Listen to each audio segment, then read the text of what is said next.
মানুষের কাছ থেকে তিনটা জিনিস হারিয়ে যাচ্ছে। একটা হচ্ছে সততা, মানবতা, ক্ষমা। যখন থেকে দেখবেন এই তিন জিনিসের সাথে মানুষের কোনো সম্পর্ক নাই, এই তিন জিনিস মানুষের ভিতরে নাই, তখন থেকে দেখবেন যে মানুষের একে অপরের মাঝে কোনো সম্পর্কটা নাই।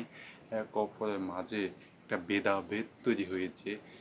একে অপরকে দেখলে একটু রাগান্বিত হয়, ভালোবাসার যেটা সেটা থাকে না।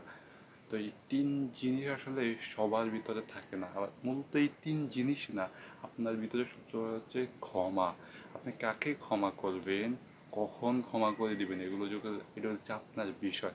কার সাথে কেমন আচরণ করা, আর কে আপনার সাথে কেমন আচরণ করেছে, আপনি কেন তাকে ক্ষমা করে দিবেন এই আচরণের জন্য, এগুলো যখন আপনি জানবেন বুঝবেন তখন আসলে আপনার ভিতরে এই জিনিসগুলো তৈরি হবে।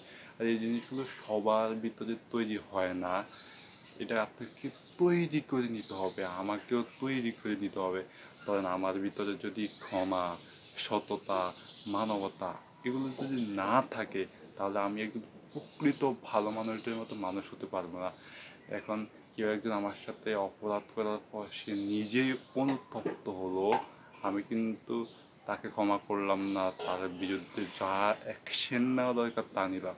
এভাবে হচ্ছে। আবার এমন একজন মানুষ যাকে আসলে ক্ষমা করাই যায় না, সে এতটাই খারাপ কাজ করেছে, তো সে বিষয়টা নিয়ে অনুতপ্ত হলো না, আমি আসলে নিজ থেকেই তাকে ক্ষমা করে দিলাম, সেটাও তো আবার ঠিক হলো না।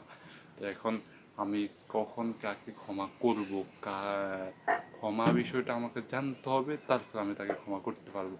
এরপর সততা, মানবতা, কোথায় কখন সততা দেখাতে হবে, কার সাথে মানবতা দেখাতে হবে, যখন এগুলো জানবেন, এই অনুযায়ী আপনি কাজ করবেন, তখন আপনার ভিতরে একটা মনুষ্যত্ব বিষয়টা কাজ করবে।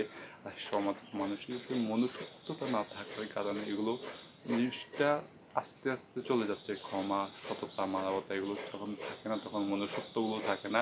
আপনি কাকে সম্মান করবেন, কাকে সম্মান করবেন না, এগুলো আস্তে আস্তে সব থেকে চলে যায়।